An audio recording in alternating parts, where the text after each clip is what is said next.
Assalamualaikum warahmatullahi wabarakatuh. Alhamdulillahillazi arsala rasulahu bil huda wa dinil haq liyuzhirahu 'alad dini kullihi walau karihal kafirun. Asyhadu an la ilaha illallah wahdahu la syarikalah wa asyhadu anna Muhammadan 'abduhu wa rasuluh. Allahumma salli ala sayyidina wa imamina wa qudwatina Muhammad wa ala alihi wa ashabihi ajma'in, amma ba'du. Rabbi shrah li sadri wa yassir li amri wahlul 'uqdatam min lisani yafqahu qawli. Qala Allah Ta'ala fi kitabihil karim, bismillahirrahmanirrahim. Laqad kana lakum fi rasulillahi uswatun hasanah. Wa qala aidan, wa ma arsalnaka illa rahmatan lil alamin.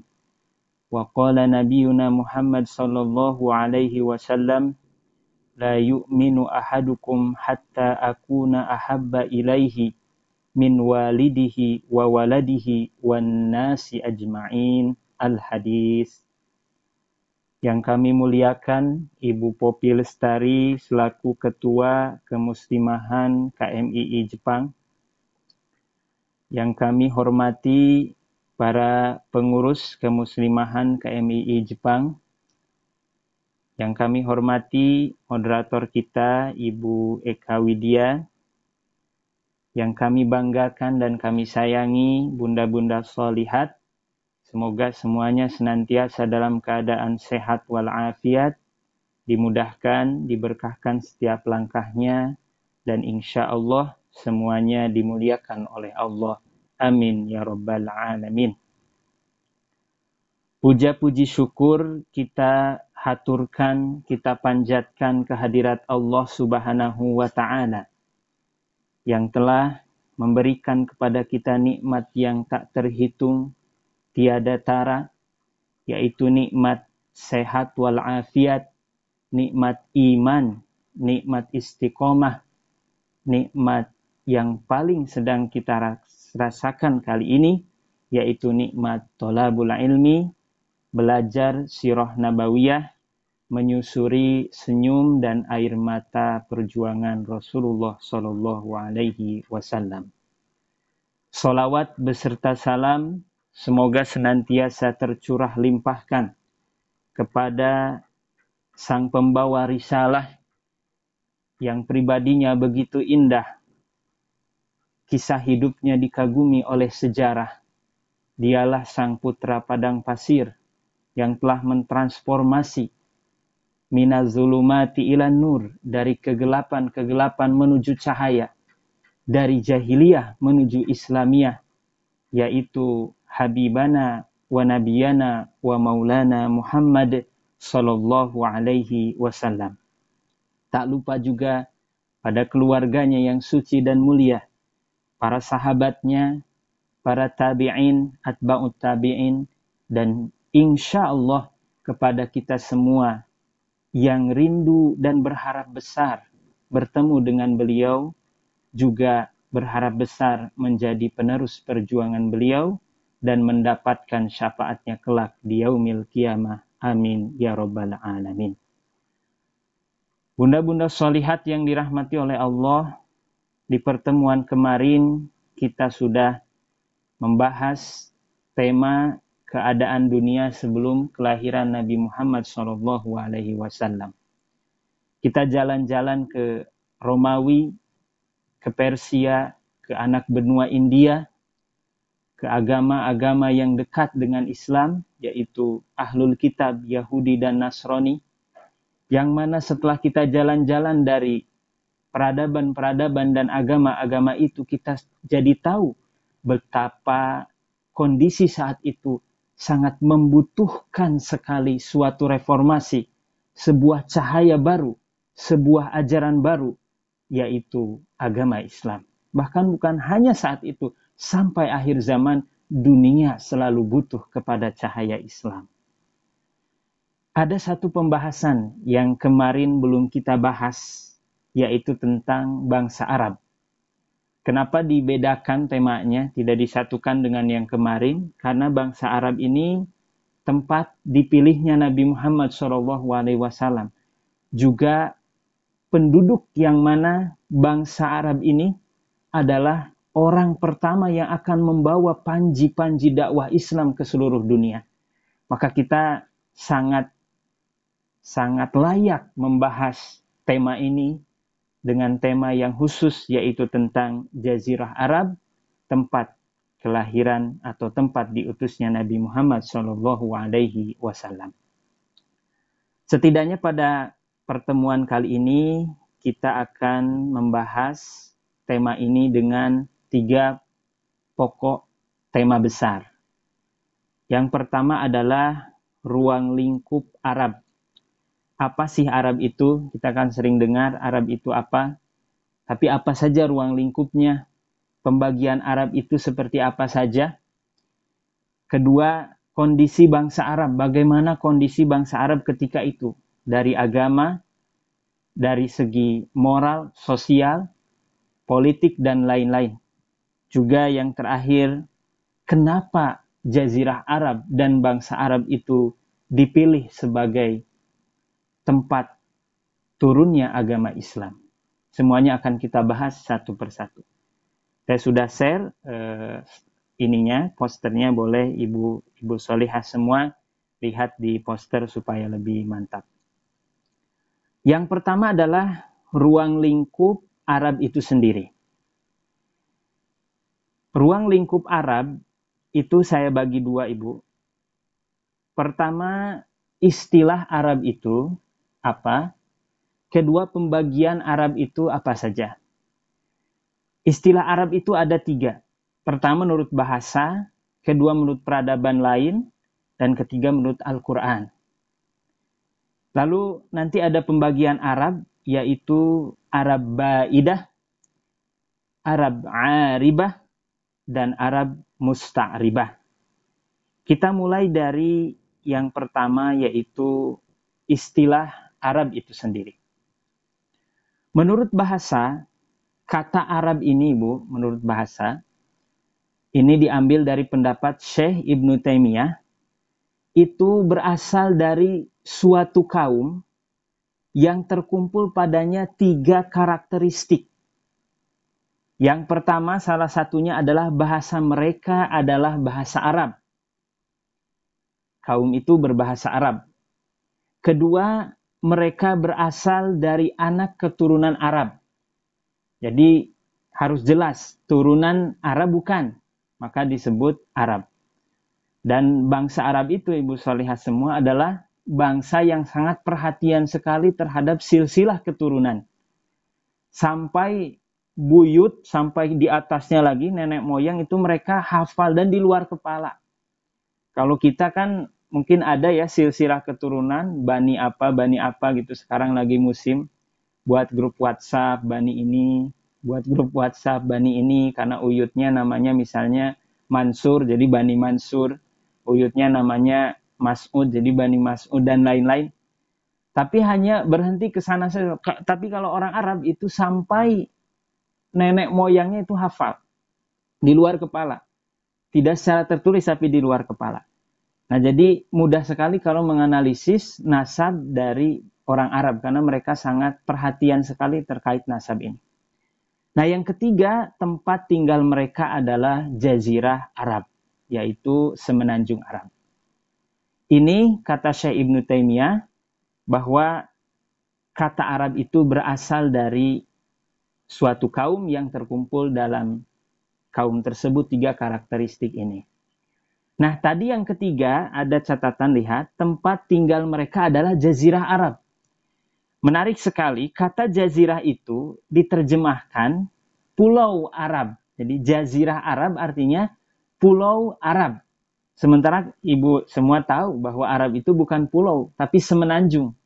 Semenanjung itu suatu daratan yang dikelilingi laut tapi masih nempel dengan daratan lain. seperti semenanjung Malaysia, semenanjung Iberia di mana di Spanyol, dan termasuk semenanjung Arab. Tapi kenapa populer disebut Jazirah Arab, Pulau Arab? Nah, ini menurut Ibnu Khaldun kalau tidak salah, karena Ibu, kalau kita lihat Jazirah Arab itu, jelas di sebelah barat dia Laut Merah, dibatasi Laut Merah. Di sebelah selatan dia dibatasi Laut India atau Samudra Hindia. Di sebelah timur dibatasi oleh Teluk Persia, dan di utara ada sungai yang seolah-olah membelah Arab itu dari benua Asia, yaitu sungai Tigris dan sungai Eufrat. Nah, ini seolah-olah mencopot Arab dari benua Asia, maka disebutlah Jazirah Arab atau Pulau Arab. Nah, ini menurut pendapat Syekh Ibnu Taimiyah.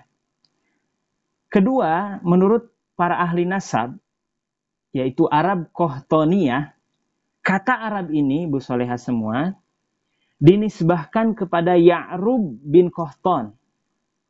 Siapa Arab Qohtoniyah ini?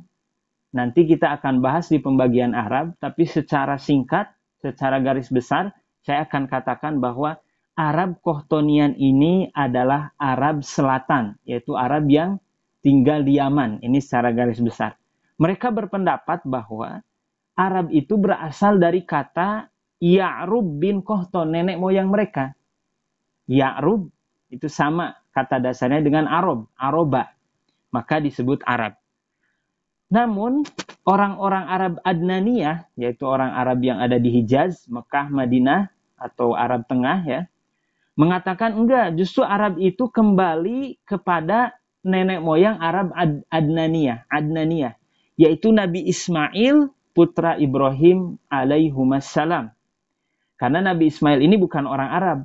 Nanti nikah dengan kabilah Jurhum, maka lahirlah Arab Adnaniyah.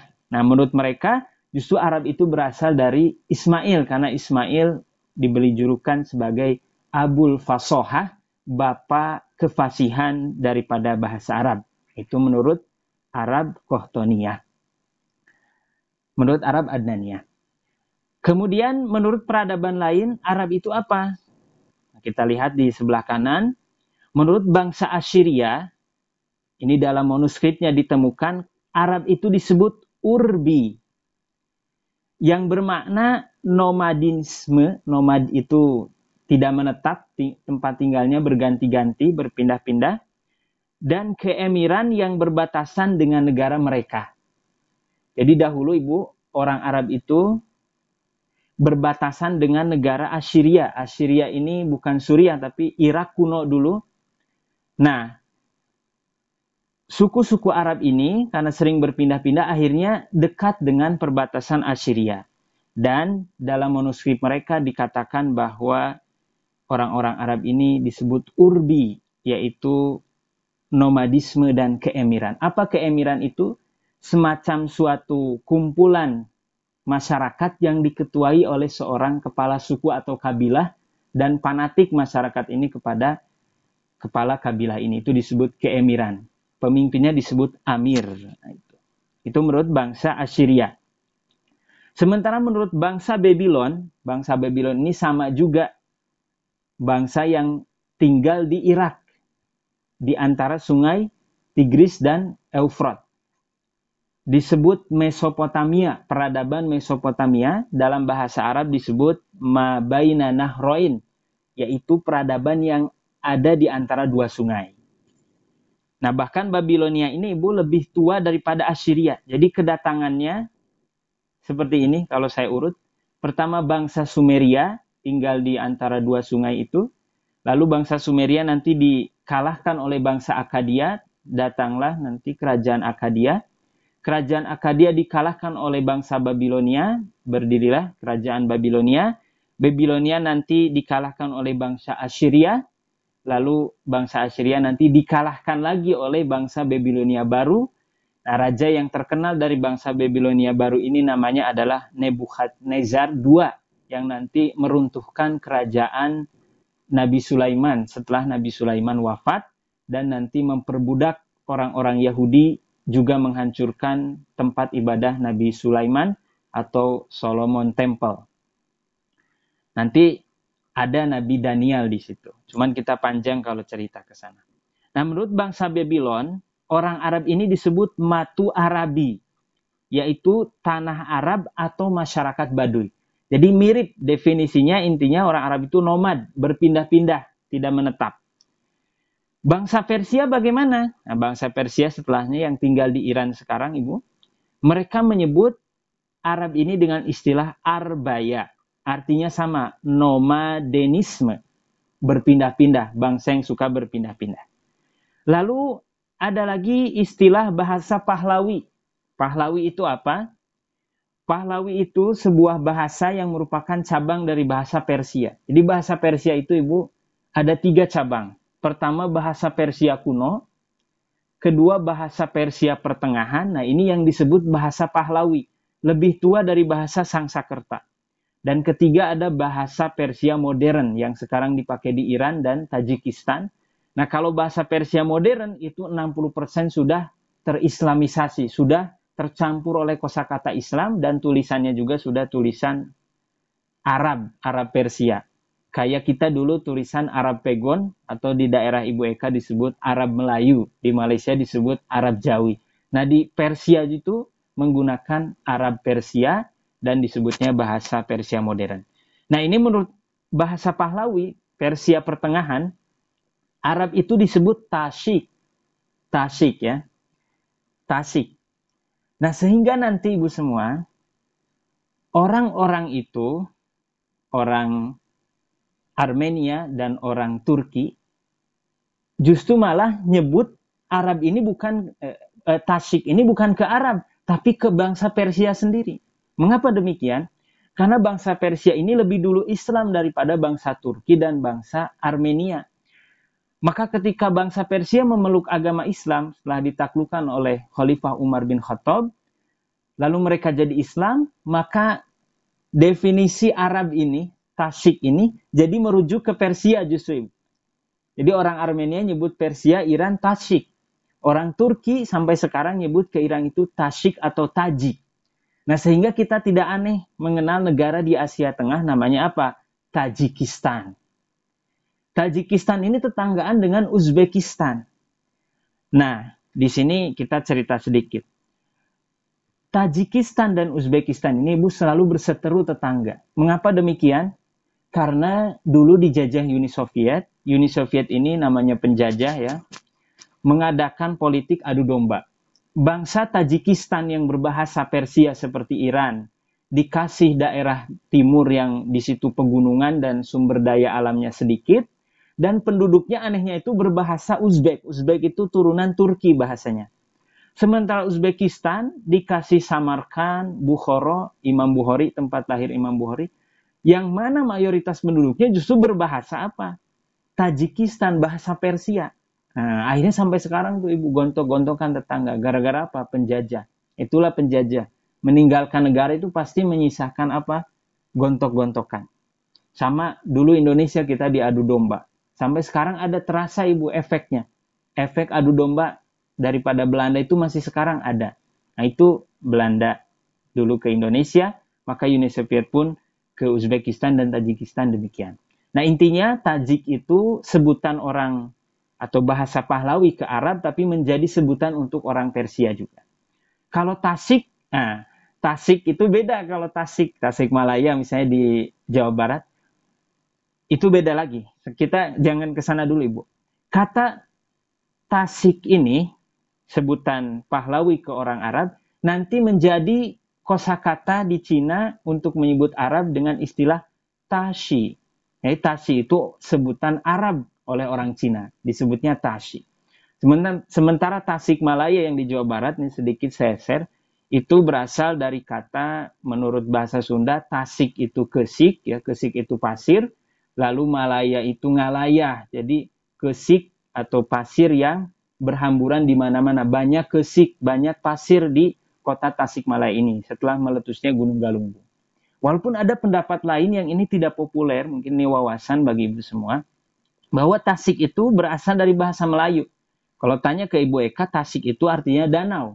Malaya itu Melayu, jadi danau Melayu. Mengapa demikian? Ini ada pendapat yang mengatakan ketika Malaka di Malaysia sebagai kesultanan Melayu Islam yang besar di Nusantara ditaklukkan oleh Portugis dengan licik, maka atas nama Ukhuwah Islamiyah dan saudara kebangsaan Nusantara, Raden Patah dan penerusnya nanti Adipati Unus dari Demak melakukan penyerangan ke Malaka. Lalu gagal karena mungkin modernnya kurang senjatanya dan juga banyak sebab-sebab. Tapi berhasil membawa bangsawan-bangsawan Malaka. Sebelum tiba ke Demak, transit dulu di Cirebon katanya Ibu. Nah udah transit di Cirebon, pasukan Demak kembali ke Demak, Jawa Tengah. Nah orang-orang bangsawan Malaka ini katanya tidak ingin ikut ke Demak, malah pergi ke Tasik, tinggal di Tasik. Makanya jadi Tasikmalaya. Itu ada pendapat yang demikian walaupun tidak populer. Nah ini kembali lagi ke laptop ya, maaf kemana-mana. Bangsa Yunani. Sekarang bangsa Yunani menyebut Arab dengan istilah apa? Dengan istilah Arabe. Yang artinya sama, setiap orang yang tinggal di wilayah Arab. Jadi ini agak lebih luas. Tadi hanya nomad saja ya, peribahasa bangsa-bangsa sebelumnya mah. Menurut Yunani mah semua yang tinggal di wilayah Arab. Dan wilayah Arabnya Ibu lebih luas. Bukan hanya Jazirah Arab, tapi juga ditempatkan Tursina di Mesir, Sinai. Juga timur daripada Sungai Nil itu dimasukkan ke wilayah Arab oleh Herodotus, sejarawan dari Yunani. Nah, menurut kabar katanya Herodotus ini meralat pendapat ini karena dia jalan-jalan ke Mesir dan ternyata mendapati bahwa orang Mesir itu bukan Arab. Ketika itu bahasanya bukan bahasa Arab. Kemudian selanjutnya bahasa Latin menyebut orang Arab ini dengan istilah Saracenus. Berasal dari kata Sarahkin. Ini satu pendapat. Sarah itu istri daripada Nabi Ibrahim alaihissalam. Kin itu budak. Jadi budak Sarah. Sarahkin budak Sarah. Karena orang Arab itu turunan dari Nabi Ismail. Yang mana Nabi Ismail ini putra Nabi Ibrahim dari istri Hajar yang merupakan budak daripada Sarah. Maka disebut Sarahkin. Jadi lidah bangsa Latin menyebutnya Saracenus. Lalu ada juga yang mengatakan berasal dari bahasa Arab, sarik. Sarik ini artinya pencuri, perampok, atau penyerang. Karena orang-orang Arab Badui yang tidak terpelajar, yang mungkin sulit ekonomi ini suka menyerang kapilah-kapilah gitu. Maka disebut sarik, jadi Saracen, Saracenus dengan lidah Latin.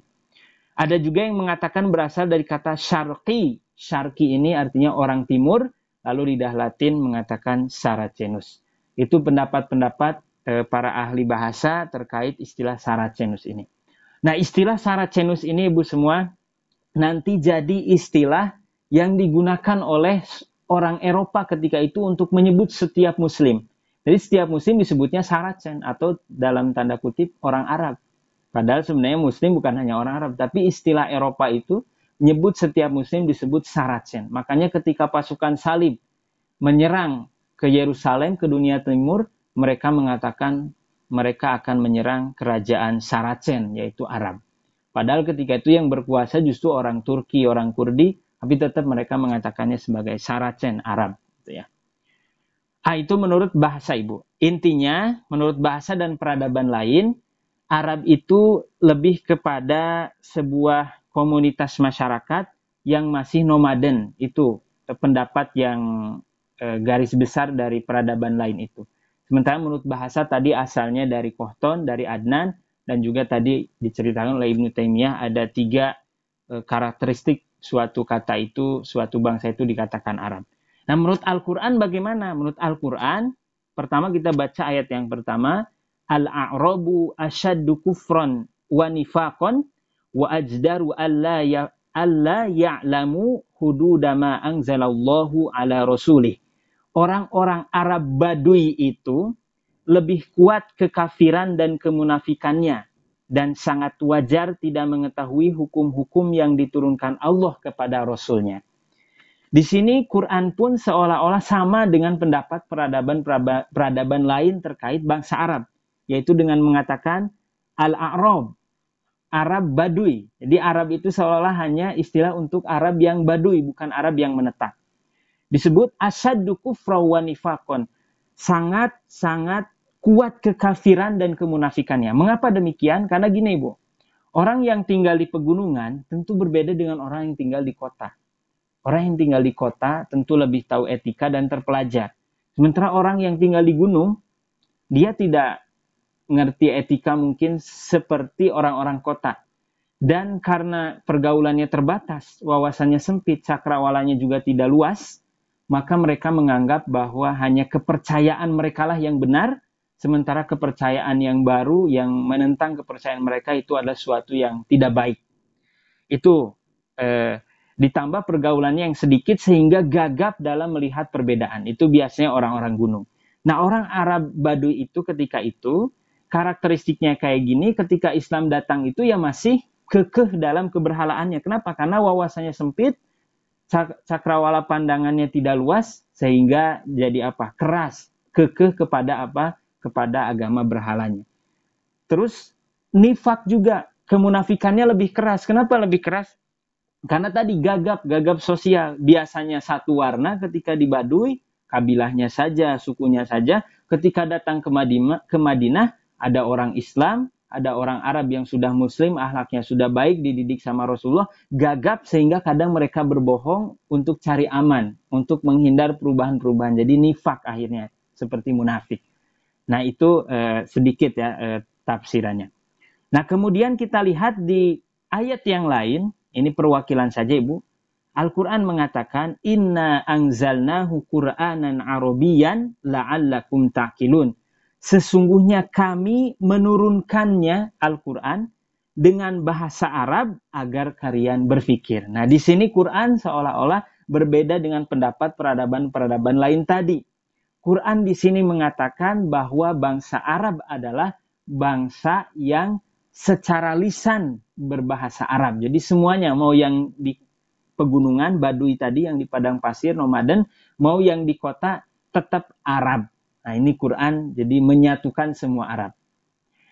Kalau tadi Arab itu hanya untuk orang-orang Baduy, sementara Ibu kalau orang kota itu biasanya nggak disebut Arab oleh bangsa Persia, bangsa Romawi, enggak. Tapi disebutnya ya udah penduduk Mekah, penduduk Madinah, penduduk Yaman. Kata Arab ini hanya untuk Baduy saja. Nah, Quran juga memang mengkonfirmasi pendapat itu di ayat yang tadi, yang pertama. Tapi di ayat kedua ini dan ayat-ayat lain, Quran menjelaskan bahwa Arab itu adalah semua yang berbahasa Arab. Begitu.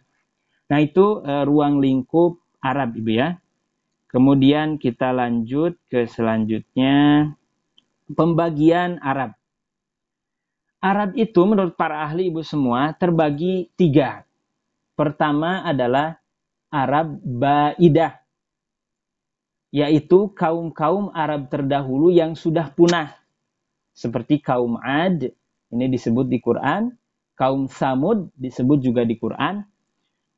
Kaum Tosem, kaum Judais, dan Imlak atau Amalek, ini tidak disebut di Quran, tapi populer di kalangan orang-orang Arab.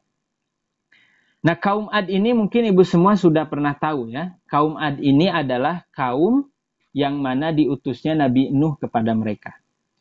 Kita bisa lihat misalnya di surah Al-A'raf, wa ila adin akhahum hudan qala ya qaumi ibudullah ma lakum min ilahin ghairuh afala tattaqun. Kami telah mengutus kepada kaum Ad saudara mereka, akhahum hudan Hud. Ia berkata, hai kaumku, sembahlah Allah. Sekali-kali tiada Tuhan bagimu selain darinya. Maka mengapa kamu tidak bertakwa kepadanya? Namun nanti bangsa Ad ini, kaum Ad ini menentang Nabi Hud, maka Allah binasakan kaum Ad ini sehingga tidak tersisa satupun daripada kaum Ad. Di mana letaknya kaum Ad? Sekarang saya kirim petanya Ibu biar kebayang. Nah ini Ibu.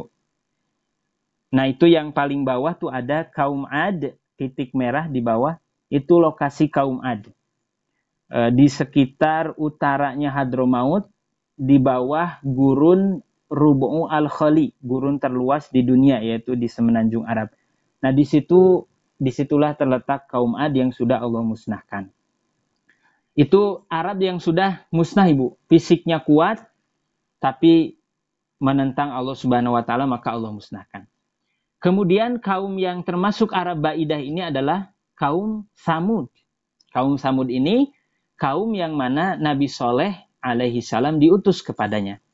Di mana letaknya? Nah, lihat di peta Ibu, ada di atas tuh, di dekat Kohtoniyah, ada di bawah kaum Madian, terus di bawahnya ada kaum Samud. Kaum Samud ya. Nah, di situ kita lihat Ibu, kota ini dekat sekali dengan Madinah. Jadi ada beberapa 22 km katanya dari Madinah, disebut Madain As-Soleh. Masih ada reruntuhannya. Itu disitulah adanya kaum Samud yang mana Nabi Soleh diutus kepadanya. Misalnya dalam surah Asy-Syams dikatakan, Kadzabat Samudu bitogwaha. Kaum Samud telah mendustakan Rasulnya karena mereka bitogwaha, melampaui batas. Idzim ba'asa ashqoha, ketika bangkit orang yang paling celaka di antara mereka, faqala lahum Rasulullah naqatallahi wasuqiyaha. Lalu Rasul Allah, Nabi Saleh berkata kepada mereka, biarkanlah unta betina Allah dan minumannya. Fakazzabuhu fa'aqaruha. Lalu mereka mendustakan dan menyembelih unta itu. Lalu nanti Allah binasakan kaum Samud ini sehingga tak tersisa. Termasuk yang kaum yang dibinasakan juga adalah, saya tambahkan, itu di atas kaum Samud Ibu ada kaum Madian.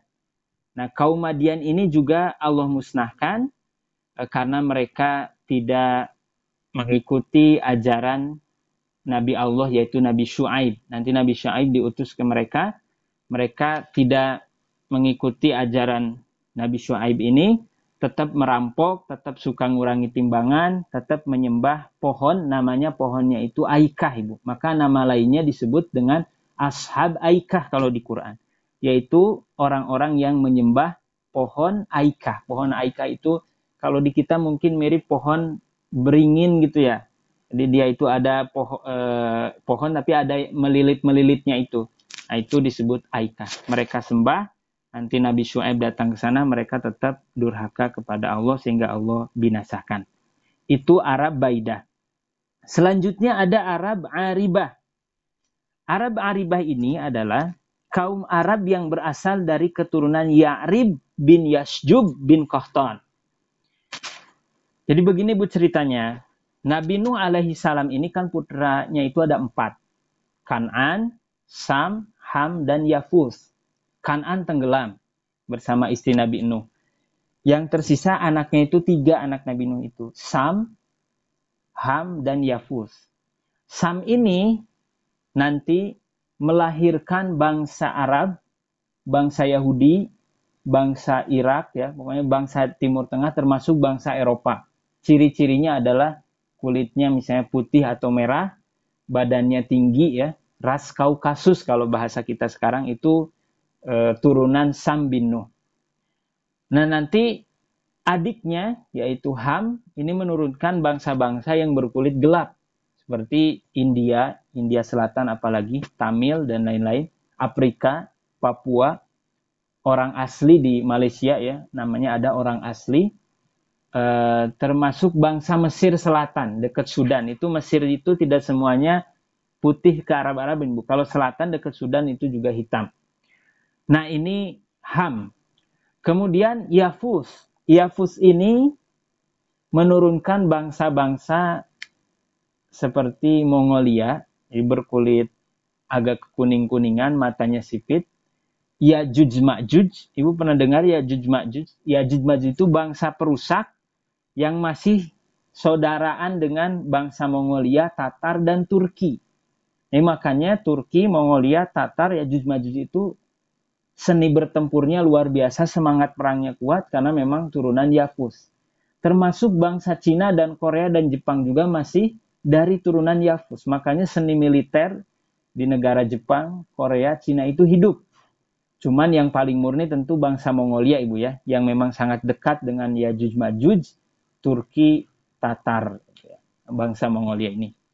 Nah kalau Indonesia bagaimana? Mungkin Indonesia percampuran antara Yafut yang berkulit kuning dengan bangsa Ham yang berkulit hitam sehingga jadi sawo matang jadinya. Itu perkiraan saya aja ya.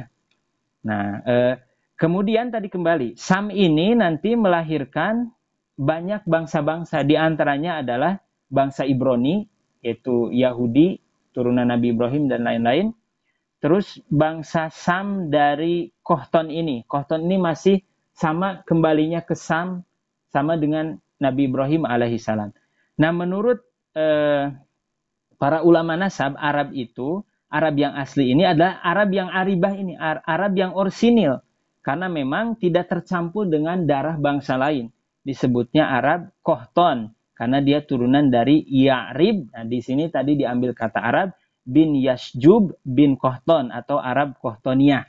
Ini menempati daerah Yaman sekarang, Ibu. Kalau kita lihat tuh Ibu di peta tadi yang saya kirim, nah itu di bawah itu yang coklat gitu tua ya, itu Kohton, Yaman, Oman ya, termasuk Emirat ke situ juga.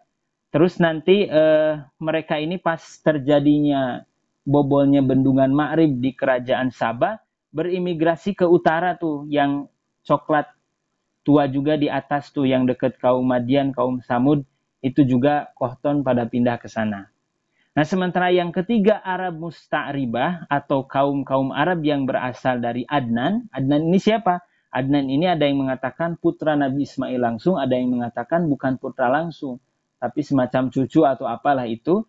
Intinya Arab yang sudah bercampur dengan bangsa Ibrani, yaitu turunan Nabi Ibrahim, Nabi Ismail. Maka disebut Arab Musta'ribah. Nah, turunannya itu Arab yang terarabisasi karena dicampur tadi Ibrani dengan Arab. Inilah nanti yang melahirkan orang Mekah. Rasulullah ini dari sini, dari Arab Adnaniyah atau Musta'ribah. Nah, ini yang tengah Ibu tuh yang agak coklat muda, itulah wilayah Adnaniyah, meliputi Mekah, sebagian Madinah juga, Najd ya, dan timur Qatar itu kalau sekarang itu termasuk Adnaniyah.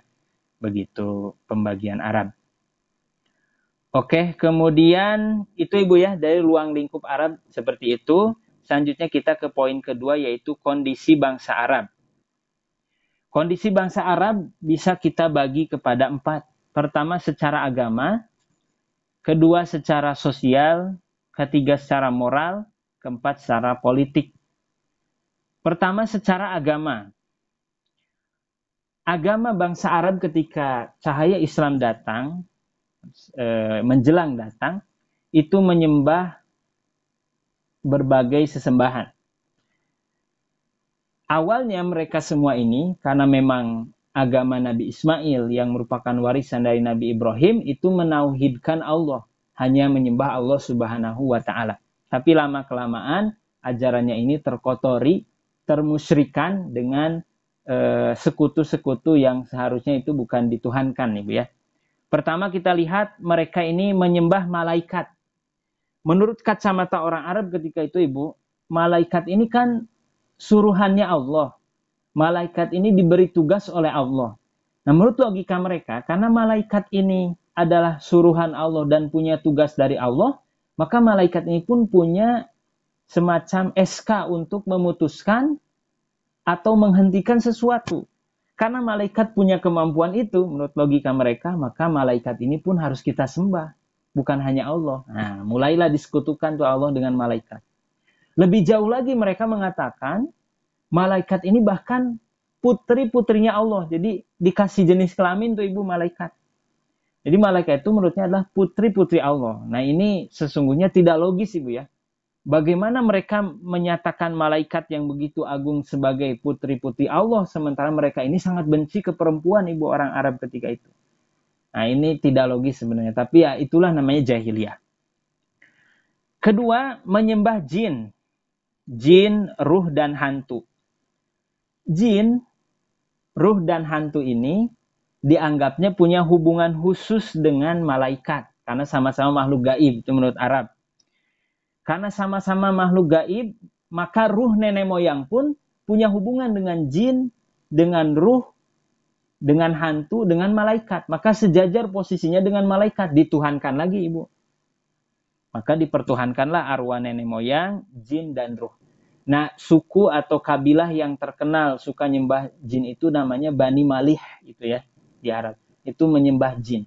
Sementara yang menyembah hantu itu biasanya orang-orang Arab Baduy juga. Ada daerah namanya dulu itu Darohim, di situ kurban-kurban kepada hantu dan jin atau arwah nenek moyang agar terhindar dari bencana. Nah, itu kepercayaan bangsa Arab kedua itu ya. Yang selanjutnya, bangsa Arab yang selanjutnya beragamanya itu menyembah berhala dan bintang. Sekarang kita berhala dulu. Nah, berhala ini, Bu, ini sebenarnya berhala ini peradaban ekspor karena tidak dikenal oleh bangsa Arab kecuali ya dulu Ad dan Samud, oke lah itu. Tapi kan sudah musnah. Arab ini yang Aribah, Arab Kohtonia dan Arab Mustaribah enggak mengenal tuh seni patung ataupun berhala. Apalagi ketika itu Nabi Ismail sudah mendakwahkan ajaran tauhid.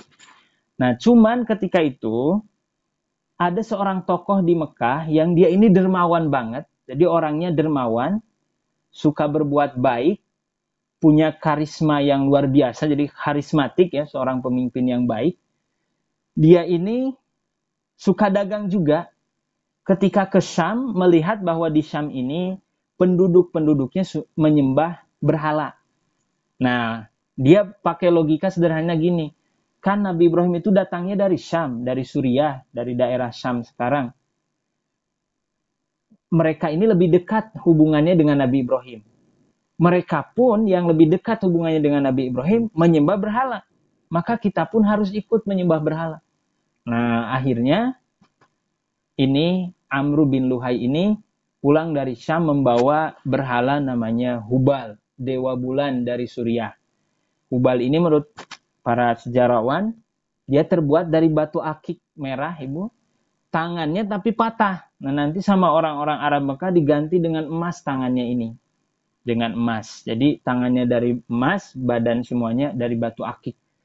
Disimpanlah di Ka'bah, lalu nanti menyeru orang-orang, karena dia punya pengaruh, Ibu punya kekuatan politik dan kepemimpinan, menyeru orang-orang yang datang ke Mekah itu, ayo ini perantara kita dekat dengan Allah. Mereka mengatakan tetap beriman pada Allah, tapi ini dijadikan perantara nih, si berhala ini.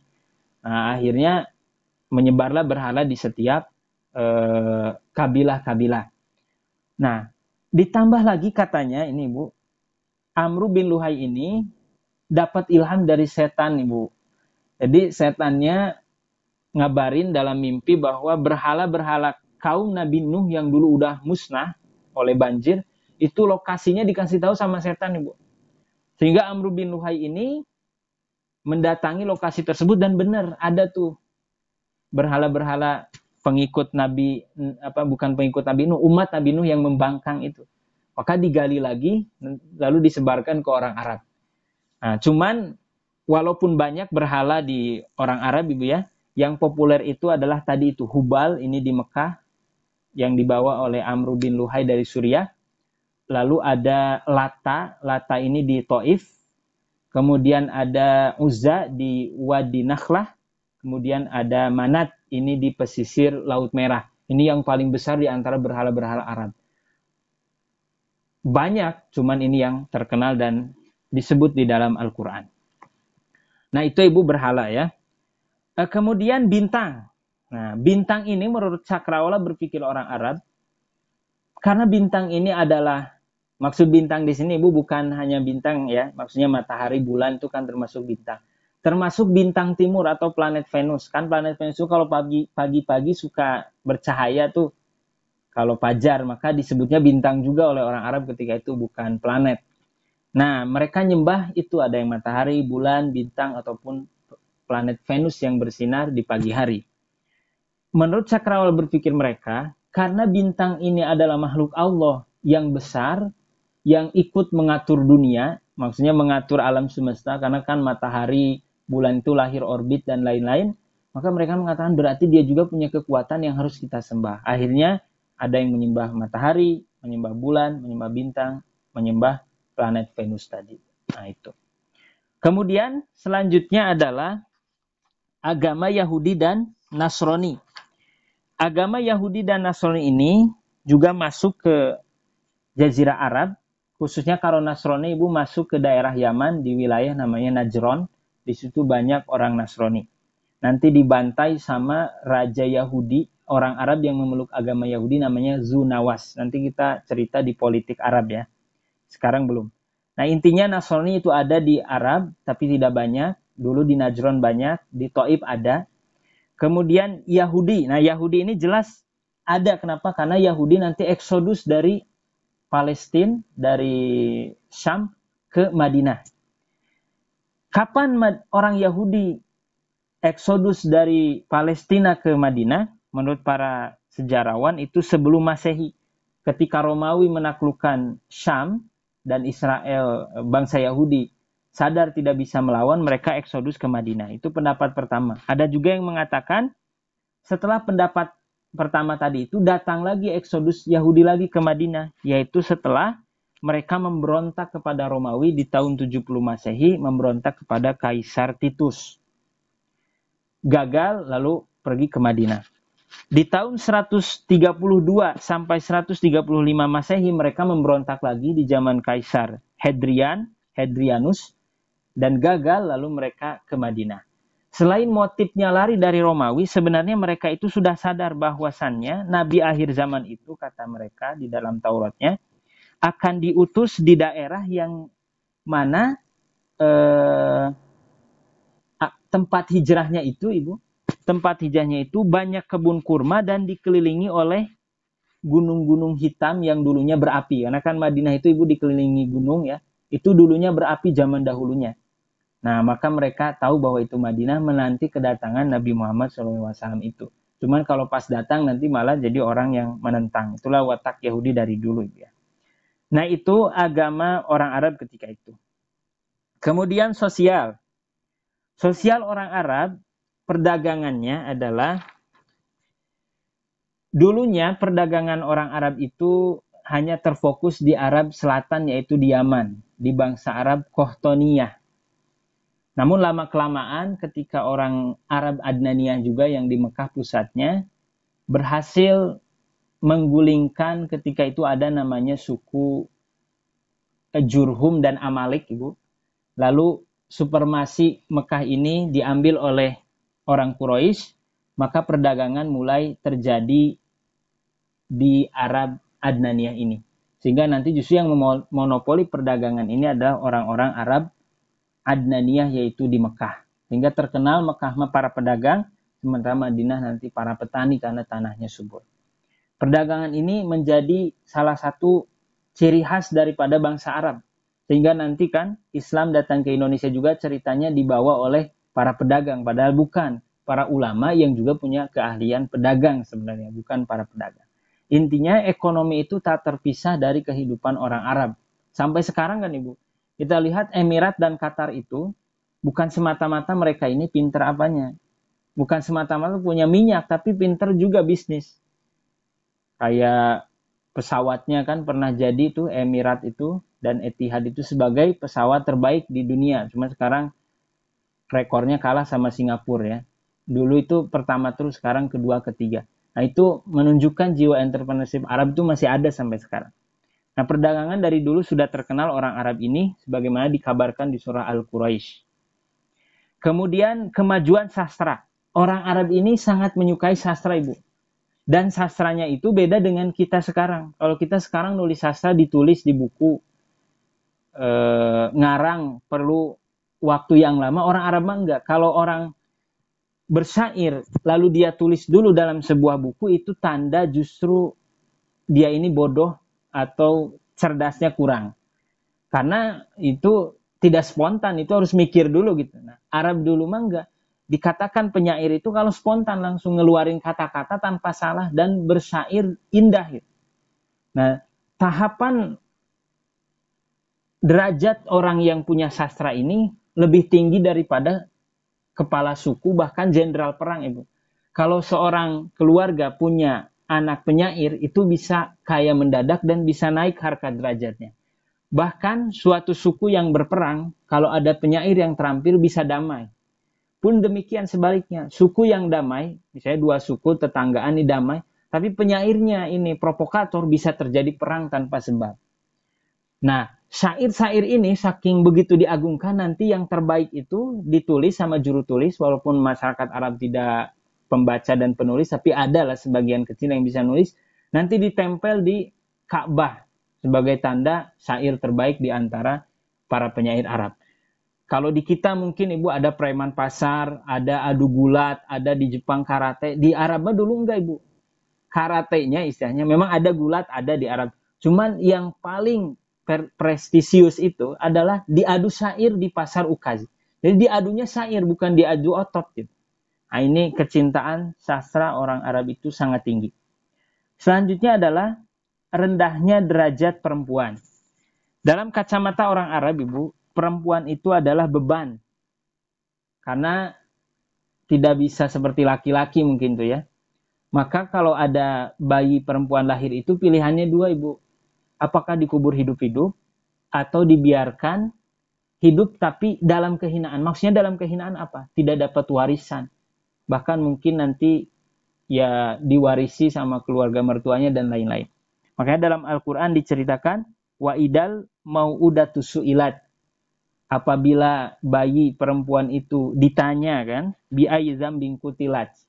Karena dosa apa dia dibunuh. Nah, ini menceritakan bagaimana orang Arab itu suka ngebunuh bayi perempuan. Karena menurut mereka aib, tidak seperti bayi laki-laki. Kalau tidak dibunuh, tetap akan hanya jadi beban keluarga karena tidak bisa mewarisi harta dari keluarganya. Nah, kemudian juga selain hak waris yang dibatasi, biasanya kalau budak-budak perempuan itu Ibu dijadikan pelacur. Jadi misalnya sama majikannya dijadikan pelacur, nanti uangnya sepenuhnya milik majikannya. Ini jadi sangat hina derajat perempuan di mata orang Arab ketika itu.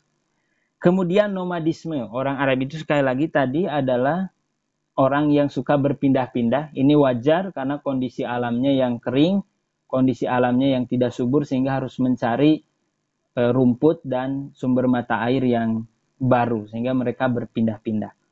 Satu sisi membuat mereka tertutup karena tadi saya bilang orang gunung itu tertutup karena wawasannya sempit, yang dia tahu juga sempit. Tapi karena sering berpindah-pindah itu justru nanti ada sisi baiknya. Orang Baduy ini pemberani, orang Baduy ini suka bahasanya lebih tinggi daripada orang-orang perkotaan. Murni dan tinggi karena dia suka mengamati alam, suka melihat padang pasir yang luas sehingga jiwa bahasanya sangat tinggi. Itu secara sosial. Kemudian secara moral, saya kirim lagi. Orang Arab ini punya sifat setia. Ini sifat baiknya, Ibu. Jadi kalau sifat setia ini merupakan fitrah orang Arab. Kalau sudah mengatakan janji A, itu tidak akan khianat. Itu orang Arab. Kalau sudah mengatakan melindungi seseorang walaupun musuhnya, dia akan lakukan. Makanya Nabi Muhammad itu pun para pengikutnya ketika dulu diboikot oleh orang Quraisy, ketika perjanjian memboikot Quraisynya itu dimakan rayap, dikirim rayap sama Allah dan hilang tuh di depan Ka'bah, mereka langsung menepati janjinya, tidak lagi memboikot Nabi Muhammad dan para pengikutnya walaupun musuh. Padahal kan tinggal bunuh aja mungkin kalau pakai logika kita ya. Enggak, orang Arab itu setia pada janji. Itu satu sifat yang baiknya.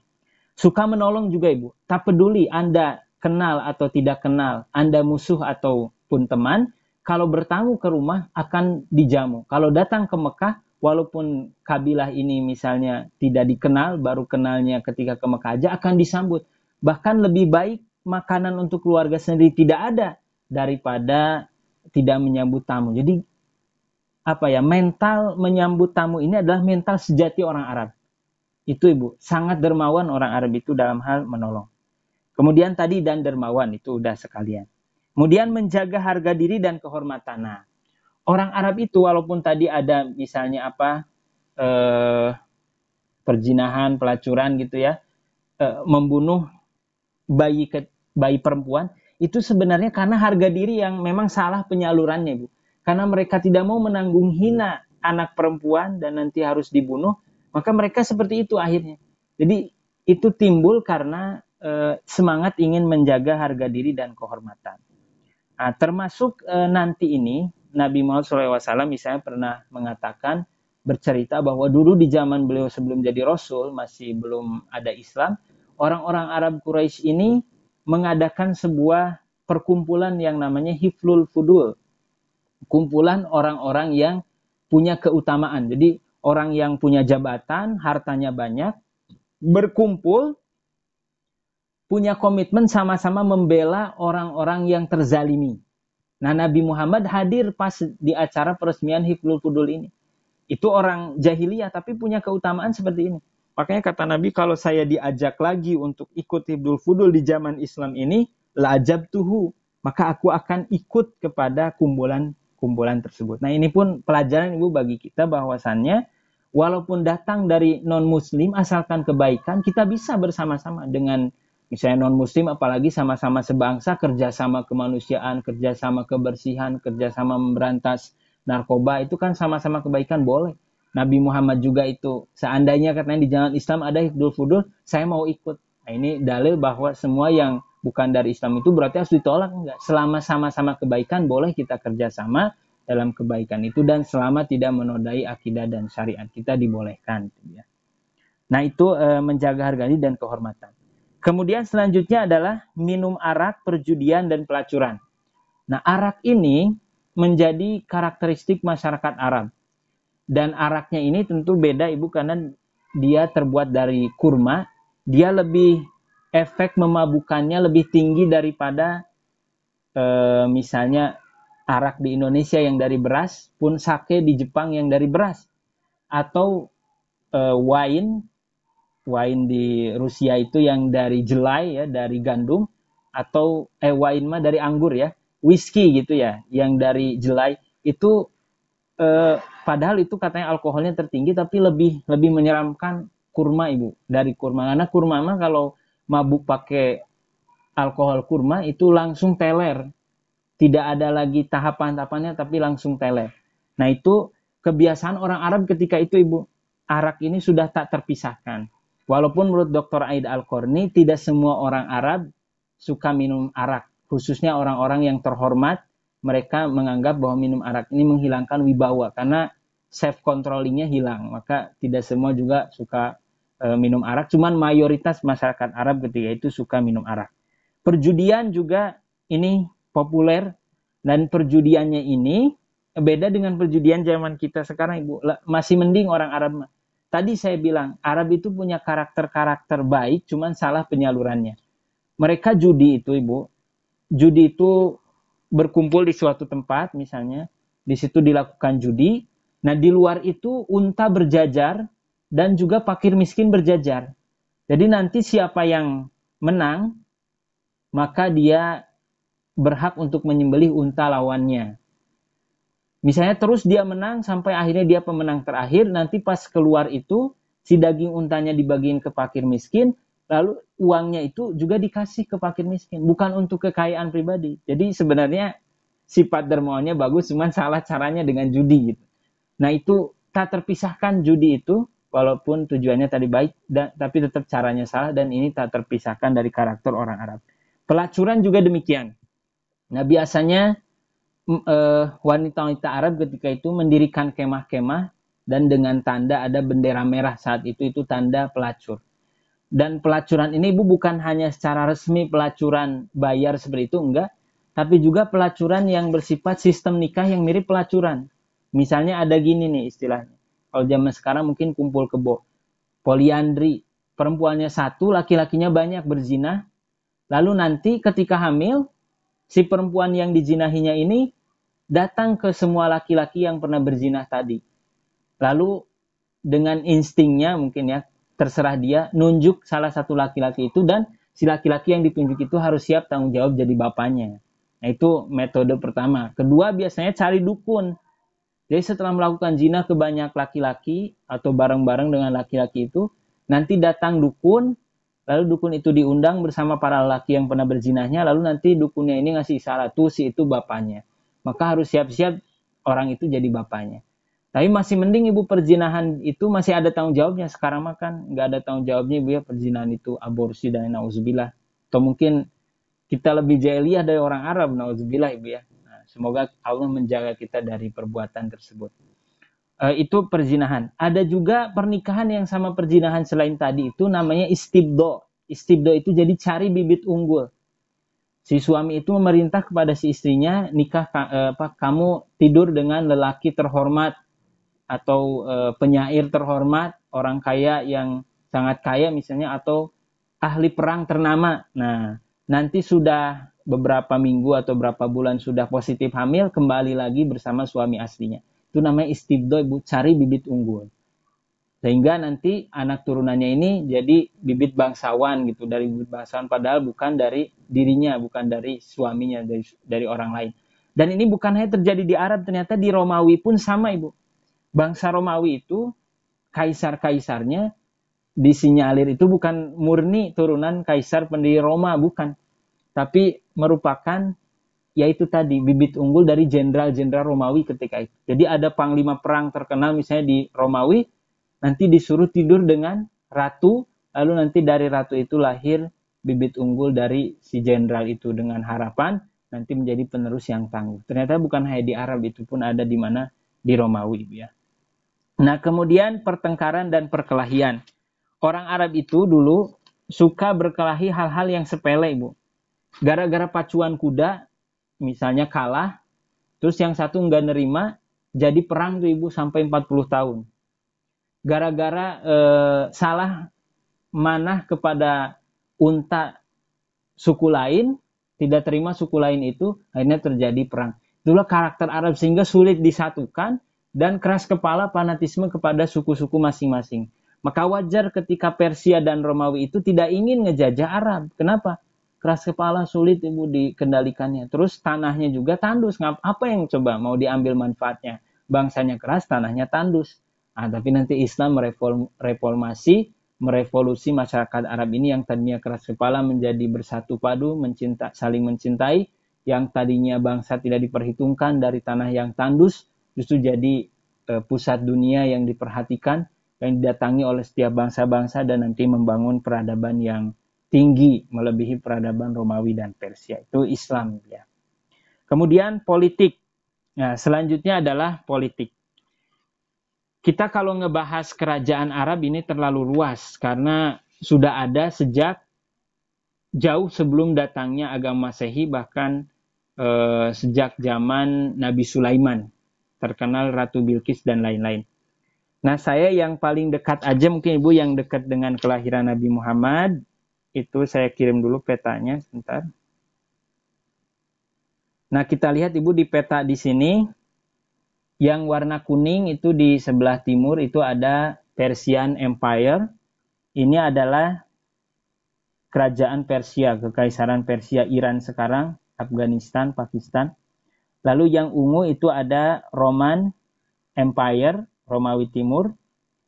Kemudian kita lihat di bawah tuh ada Lakhmid. Nah, ini salah satu kerajaan Arab yang menjadi vasal. Vasal itu jadi negara merdeka tapi di bawah perlindungan negara besar, yaitu setia kepada Persia. Nah, ini Lakhmid ini setia kepada bangsa Persia. Nama lainnya adalah kerajaan Hiroh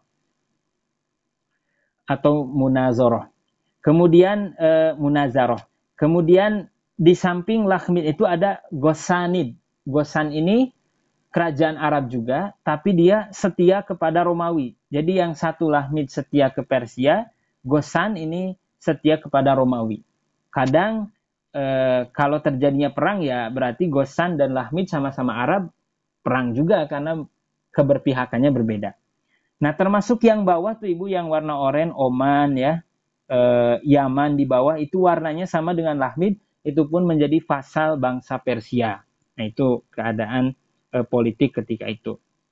Kenapa Yaman bisa menjadi tunduk kepada Persia? Ini ceritanya panjang, nanti saja di lain kesempatan kita bahas. Kemudian kerajaan bawahan Romawi tadi Ghosan itu, Ibu, Ghosan. Kerajaan bawahan Persia tadi kerajaan Lakhmid tadi, dan juga Yaman dan Oman. Lalu setelahnya adalah kabilah-kabilah independen.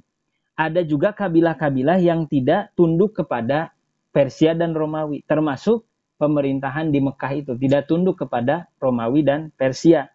Makanya steril daripada pengaruh keduanya. Mengapa? Karena saya bilang tadi, bangsa Arab yang Badu itu keras kepala, sulit untuk diatur, tanahnya tandus. Apa yang mau menguntungkan bagi Romawi dan Persia sehingga tidak dijajah. Kemudian yang terakhir adalah pemerintahan Mekah. Nah, Mekah ini gimana ceritanya? Dulunya itu memang Mekah itu, Ibu, dulunya daerah yang hanya jadi tempat persinggahan para kafilah yang lewat. Karena kan Mekah itu dikelilingi oleh gunung, di tengahnya itu dulu ya Ka'bah ada, cuman ketika banjir zaman Nabi Nuh itu tenggelam Ka'bah itu. Jadi tidak terlihat. Siapa yang mendirikan Ka'bah? Ada yang mengatakan Nabi Adam, ada yang mengatakan para malaikat sebelum datangnya Nabi Adam ke bumi ini.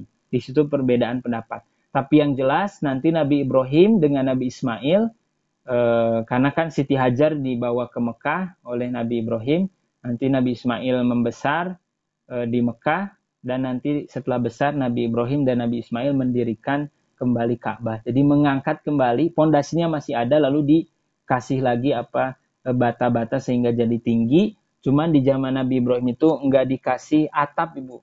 Atap itu nanti baru ada di zaman Kusoi, kakek daripada Nabi Muhammad SAW, kakek keempat.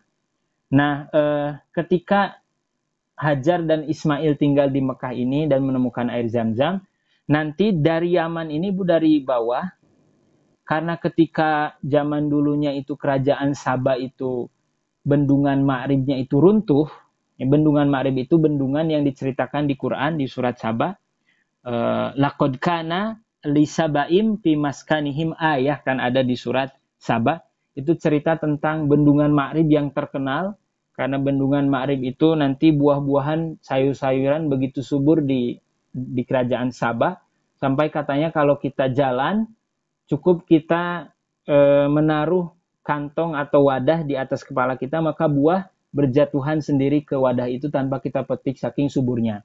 Tapi mereka ingkar kepada Allah, karena ingkar maka self-controlling dan kesadaran dirinya kurang, sehingga terjadilah bencana yang disebut bendungan Ma'rib. Nah, sebagian suku-suku Arab itu yang di Yaman ini berimigrasi, karena jadi kering kerontang, udah nggak ada bendungan, Ibu. Di antara yang imigrasinya ini adalah Bani Jurhum dari Kohton ini, Arab asli. Mereka menetap di Mekah, izin kepada Hajar dan Ismail. Nah, lalu setelah besar Nabi Ismail, nikahlah Nabi Ismail ini dengan salah satu putri Bani Jurhum ini.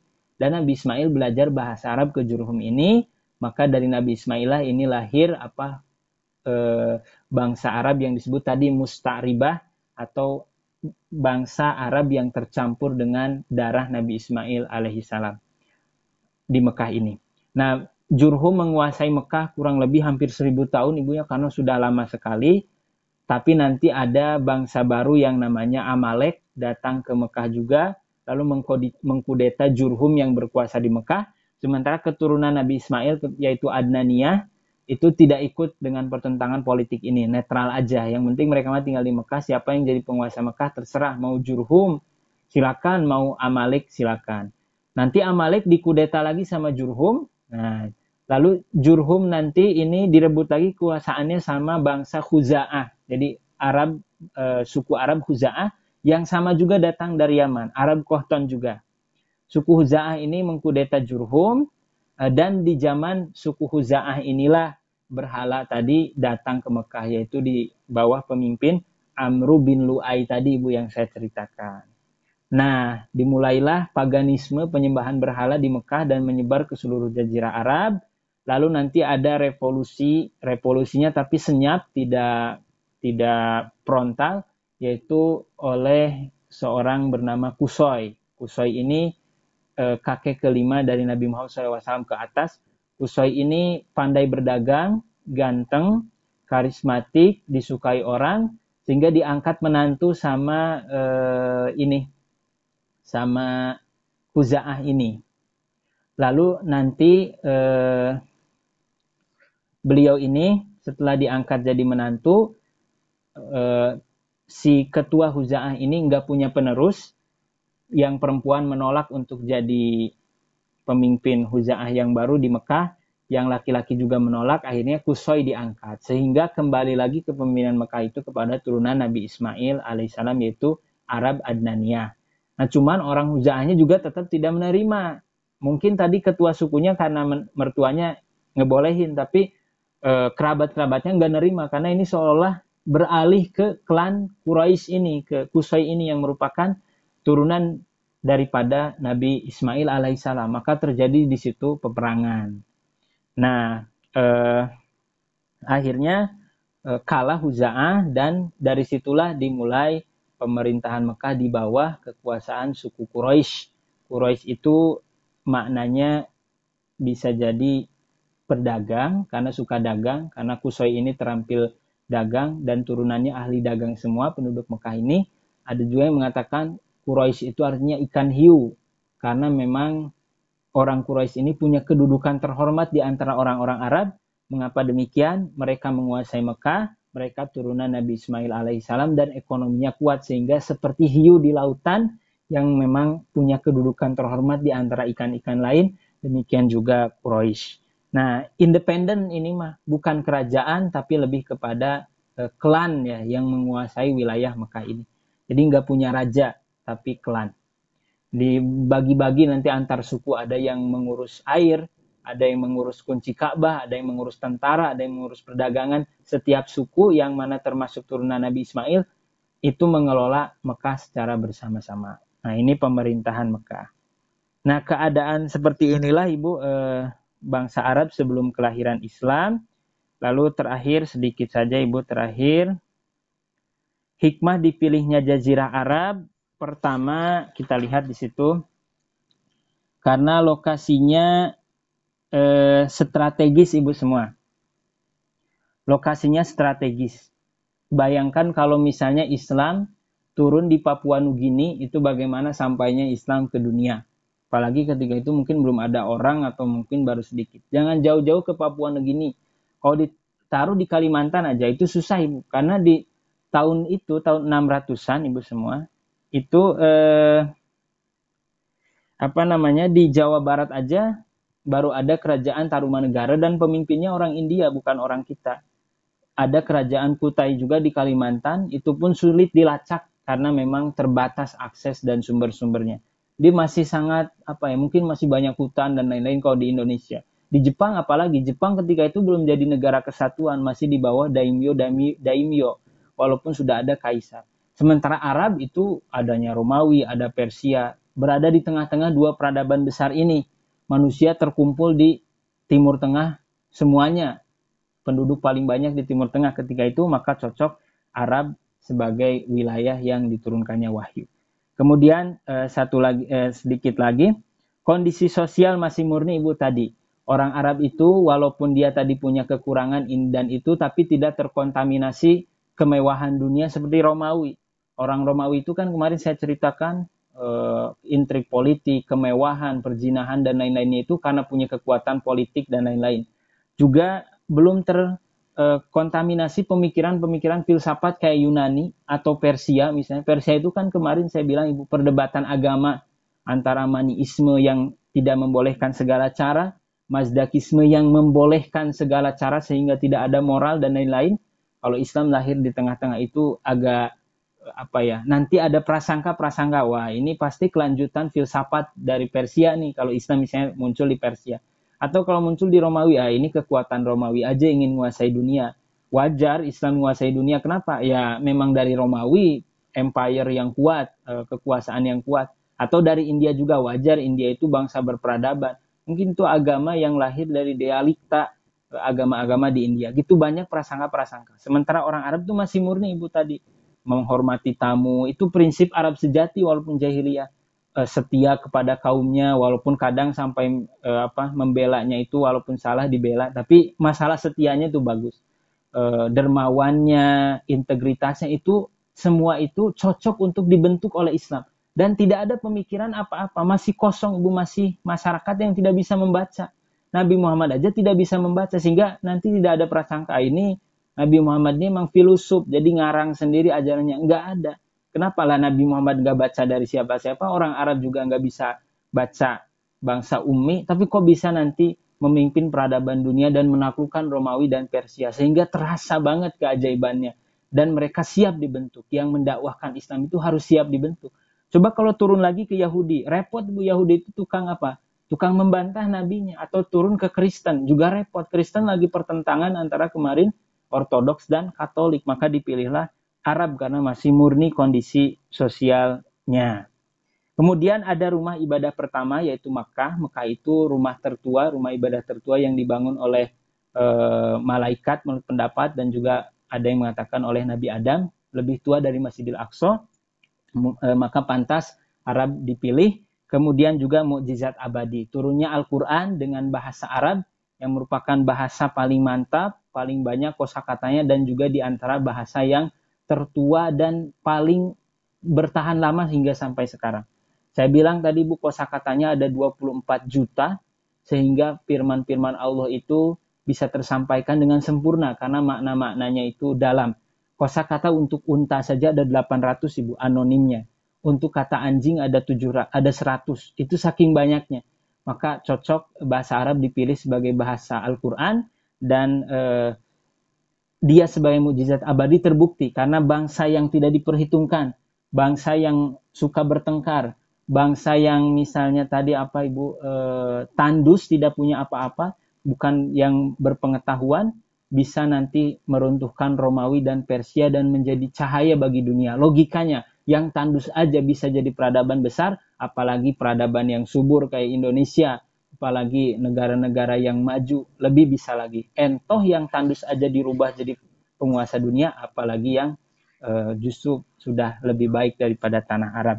Itu saja mungkin Ibu semua untuk pertemuan kali ini. Mohon maaf kelamaan. Terakhir saya ingin membacakan quotes-nya untuk hari ini dari Dr. Ramadan Said Al-Buti. Beliau mengatakan, saya langsung ke Indonesianya aja. Tujuan mempelajari dan memahami sirah nabawiyah bukanlah semata-mata mencermati berbagai peristiwa sejarah, juga bukan sekedar meriwayatkan aneka kisah dan kejadian yang dianggap orisinil. Jadi bukan hanya menceritakan sejarah atau hikayat, bukan sirah nabawiyah mah, tapi tujuan mempelajarinya adalah agar seseorang muslim dapat menggambarkan hakikat Islam yang menjelma dalam kehidupan Nabi. Dengan kata lain, kajian sirah nabawiyah merupakan amal nyata yang bertujuan untuk menjelmakan hakikat Islam secara lengkap dengan sosok Nabi Muhammad sebagai contoh idealnya. Islam teori, Islam itu gagasan yang luar biasa, maka implementasi dan prakteknya dipraktekkan oleh Nabi Muhammad, para sahabat dan generasi-generasi terbaik, yaitu generasi salafus soleh, juga para penerusnya daripada para sultan, para ulama, para khalifah. Mereka ini orang-orang hebat, orang-orang soleh yang mengukir sejarah dunia, yang semuanya terinspirasi oleh kehidupan Nabi Muhammad SAW, yang merupakan sebaik-baik representasi daripada ajaran Islam dan merupakan amaliyah daripada Islam. Itu saja mungkin Ibu dari saya hari ini. Mohon maaf kepanjangan. Saya kembalikan lagi kepada Ibu Eka. Silakan Ibu Eka. Wassalamualaikum warahmatullahi wabarakatuh.